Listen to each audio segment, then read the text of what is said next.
Assalamualaikum warahmatullahi wabarakatuh. Waalaikumsalam warahmatullahi wabarakatuh.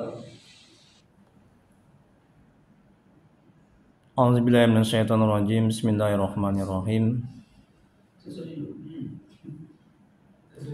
Alam ya'lam bi anna Allaha yara. Ini Quran surat Al-Alaq ayat 14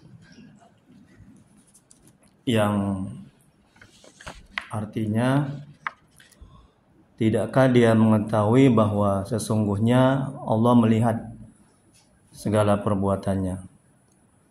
Nah, di sini dalam tafsir Al-Munir karangan Profesor Dr. Wahbah Zuhaili, semoga Allah merahmati dan meridhoinya, menjelaskan, tidakkah orang yang melarang hamba ini mengetahui bahwasanya Allah melihatnya, mendengar perkataannya dan mengetahui detail keadaannya serta memberinya balasan dengan balasan yang paling sempurna. Nah. Jadi berkenaan dengan Allah melihat segala perbuatan kita. Jadi Syekh Imam Ibnu Athaillah Sakandari, semoga Allah merahmati dan meridhoinya, beliau mengatakan dalam kitab Ahlikam, ya, hikmah yang ke-30. Apa kata Al-Imam? Jangan engkau menunggu rampungnya hal-hal selain Allah atau urusan dunia, karena hal itu dapat mencerai-beraikanmu dari muraqabah, konsentrasi penuh kepada Allah, sementara Dia menempatkanmu di sana. Nah, jadi bagaimana manajemen hatinya, ya, agar kita bisa merasakan, menyadari, memahami hati, akal, pikiran kita. Allah melihat kita, Allah memantau kita, ya, gerak-gerik kita itu diperhatikan oleh Allah.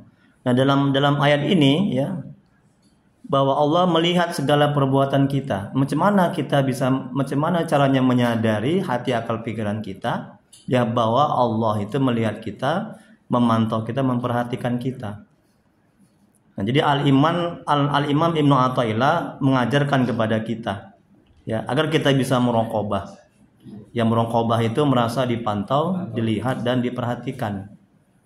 Nah, jadi caranya adalah, ya, dengan senantiasa istiqomah, hati ingat kepada Allah. Nah, jadi kalau kita senantiasa selalu zikir ingat kepada Allah, maka akan timbul kesadaran dalam hati, akal, pikiran kita bahwa Allah melihat kita, memantau kita, memperhatikan kita. Jadi kalau tidak kita kondisikan hati, akal, pikiran kita seperti itu, kita nggak akan bisa muraqabah, ya, merasa dipantau, dilihat, dan akhirnya kita akan sembarangan berbuat maksiat dan dosa. Dan kita lihat penjelasannya dalam kitab Ahlikam ini, ya.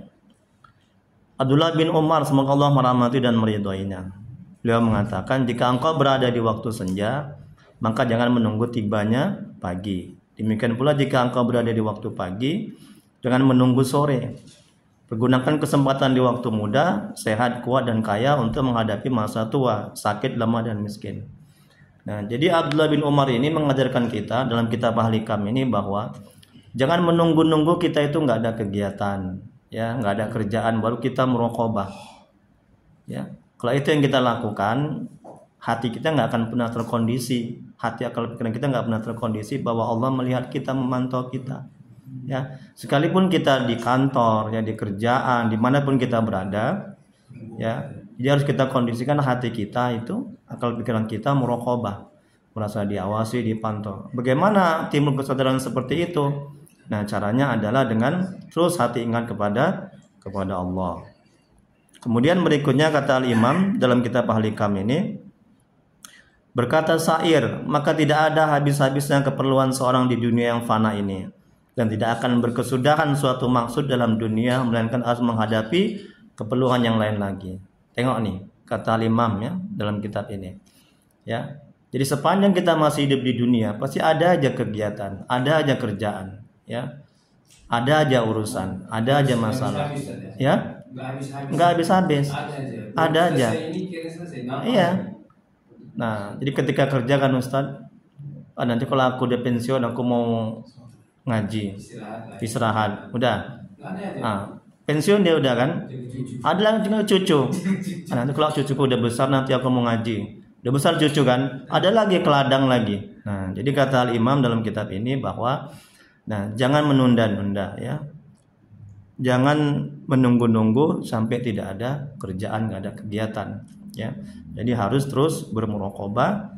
Caranya adalah dengan terus ingat kepada Allah. Kemudian berikutnya dalam kitab ini kata Al-Imam, jangan menunggu hati khusyuk atau lapangnya hati dari ingat Allah. Kemudian kita baru beribadah. Tetapi usahakanlah dengan sungguh-sungguh hati itu muraqabah supaya kita tidak lupa kepada Allah. Nah, ada orang tunggu dia khusyuk dulu dia mau beribadah. Tunggu dia kaya dulu dia mau sedekah.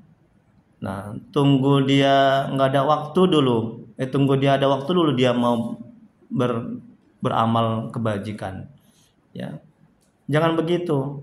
Ya, jadi sholat aja. Ya, insya Allah nanti dari sholat yang tidak khusyuk menjadi Allah buat sholat yang khusyuk. Nah, berzikir aja terus menerus. Nanti dari zikir yang lalai menjadi zikir yang ingat. Bagi Allah itu nggak sulit. Ya, jadi jangan tunggu khusyuk dulu baru mau zikir. Jangan tunggu khusyuk dulu baru mau sholat. Jangan tunggu kaya dulu baru mau sedekah. Tapi sedekahlah maka kita akan kaya. Beribadahlah maka kita akan bisa khusyuk. Kalau kita nggak ibadah macam mana kita mau khusyuk? Jadi terus saja muraqabah, ya latihan terus ingat kepada Allah. Nanti kita akan bisa muraqabah, merasa diawasi, dilihat, dipantau oleh Allah Subhanahu wa taala. Ya. Kemudian firman Allah dalam Al-Qur'an surah Al-Baqarah ayat 235, apa kata Allah? Ketahuilah bahwa Allah mengetahui apa yang ada dalam dirimu, maka takutlah kamu kepada Allah. Nah, bagaimana cara menimbulkan rasa takut kepada Allah? Sadarkan dalam hati, akal pikiran kita bahwa Allah melihat kita, Allah memantau kita. Ingat ada malaikat kiri dan kanan. Ya, setiap saat dia mencatat apa yang kita lakukan. Kalau kita sadar akan hal itu, kita akan takut buat maksiat dan dosa. Ya, kita akan takut untuk korupsi dan sebagainya. Nah, bagaimana menimbulkan rasa kesadaran dalam hati bahwa Allah melihat kita, memantau kita? Nah, sekali lagi kita kondisikan hati, akal pikiran kita, terus zikir ingat kepada Allah. Dalam ayat yang lain Allah mengatakan, sungguhnya Allah selalu menjaga dan mengawasi kamu sekalian. Quran surah An-Nisa ayat 1. Ya, dimanapun kita berada. Kemudian yang terakhir, cara mendapatkan muraqabah. Bagaimana caranya? Agar kita merasa dipantau, dilihat, diperhatikan, dan dinilai oleh Allah Subhanahu wa taala. Ini kata Imam Ibnu Athaillah dalam kitab Al-Hikam ini, hikmah yang ke-30 ya. Caranya adalah kita bisa muraqabah. Yang pertama, mengetahui sifat dan nama-nama Allah. Ya, pengasih, Allah pengasih, penyayang, ya, dan sebagainya. Jadi kalau kita mengetahui sifat-sifat Allah, ya, kemudian nama-nama Allah, kita akan, hati ini akan terkondisi, kita merasa dilihat, dipantau. Yang kedua, banyak berzikir, disertai hati yang hadir. Jadi kalau hati kita belum hadir dalam zikir, zikir aja terus. Nanti Allah akan bantu, Allah akan tolong, Allah akan tuntun dari hati yang lalai menjadi hati yang hadir. Bagi Allah itu nggak sulit, juga dalam kitab Al-Hikam.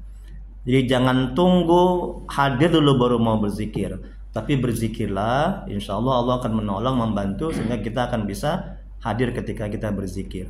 Jangan tunggu khusyuk dulu baru mau sholat, tapi sholatlah, insya Allah Allah akan membantu, menolong, ya, dari sholat yang tidak khusyuk menjadi sholat yang khusyuk. Bagi Allah itu nggak sulit, ya, kun fayakun.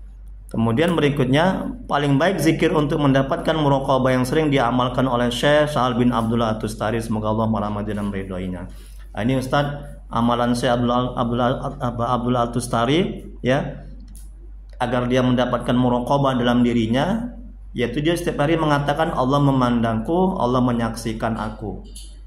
Setiap hari dia mengatakan seperti itu, Allah memandangku, Allah menyaksikanku, dimanapun dia berada.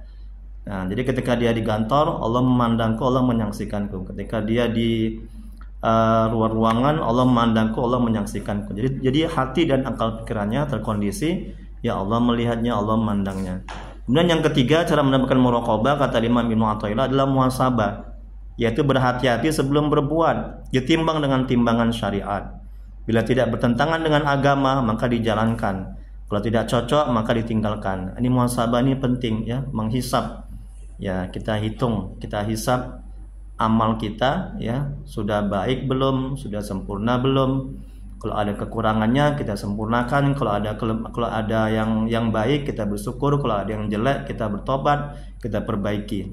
Nah, orang yang sering bermuhasabah hatinya akan bersih. Orang yang sering bermuhasabah dia akan bagus amal ibadahnya dan akan semakin baik amal ibadahnya.